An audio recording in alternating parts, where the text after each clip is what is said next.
Complete Works of Swami Vivekananda. Volume 2. Reports in American Newspapers. These reports from American newspapers have been given exactly as they were in the original. The wrong spellings of proper names, faulty punctuation and grammar have been left uncorrected. Publisher. The Religion of Buddha. Morning Herald, October 22, 1894. An audience which filled the Lyceum Theatre, Baltimore, from pit to dome assembled last night, at the second of the series of meetings held by the Vroom brothers in the interest of dynamic religion. Fully 3,000 persons were present. Addresses were made by the Reverend Hiram Vroom, Reverend Walter Vroom and Reverend Swami Vivekananda, the Brahmin high priest now visiting this city. The speakers of the evening were seated on the stage, the Reverend Vivekananda being an object of particular interest to all.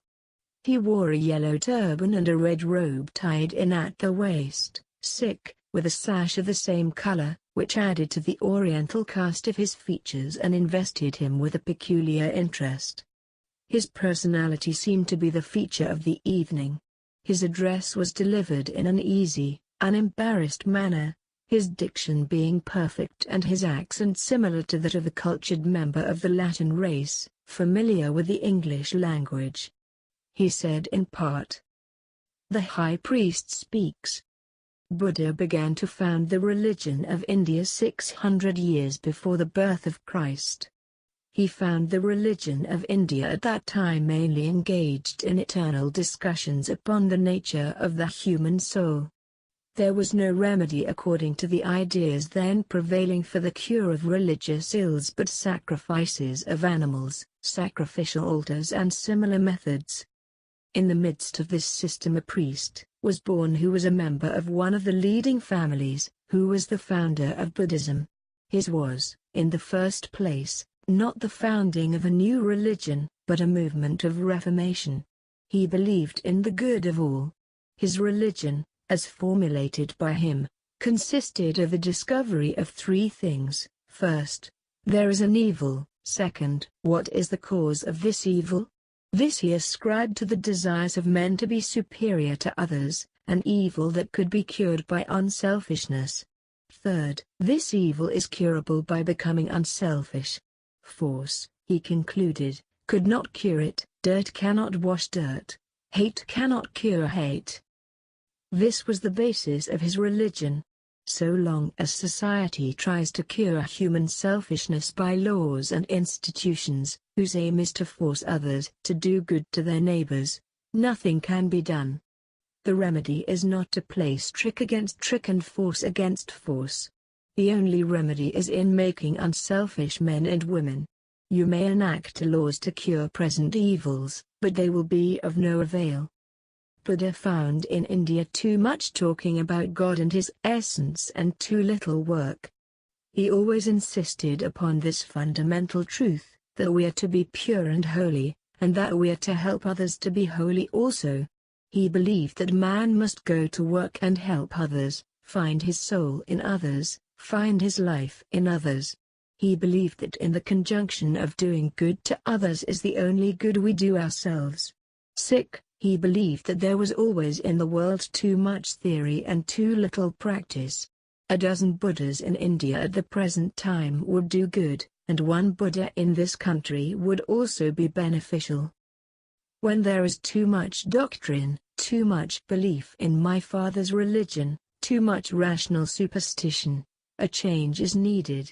Such doctrine produces evil, and a reformation is necessary.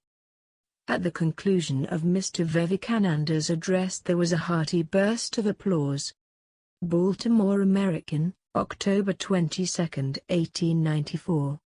The Lyceum Theatre was crowded to the doors last night at the second meeting of the series, conducted by the Vroom brothers on dynamic religion. Swami Vivekananda, of India, made the principal address. He spoke on the Buddhist religion, and told of the evils which existed among the people of India, at the time of the birth of Buddha. The social inequalities in India, he said, were at that period 1,000 times greater than anywhere else in the world. 600 years before Christ, he continued, the priesthood of India exercised great influence over the minds of the people, and between the upper and nether millstone of intellectuality and learning the people were ground.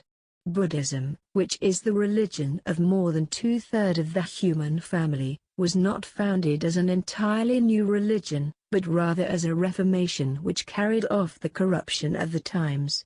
Buddha seems to have been the only prophet who did everything for others and absolutely nothing for himself. He gave up his home and all the enjoyments of life to spend his days in search of the medicine for the terrible disease of human misery.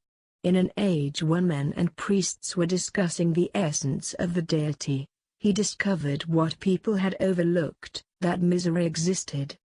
The cause of evil is our desire to be superior to others and our selfishness. The moment that the world becomes unselfish, all evil will vanish. So long as society tries to cure evil by laws and institutions, evil will not be cured. The world has tried this method ineffectually for thousands of years. Force against force never cures, and the only cure for evil is unselfishness. We need to teach people to obey the laws rather than to make more laws. Buddhism was the first missionary religion of the world, but it was one of the teachings of Buddhism not to antagonize any other religion.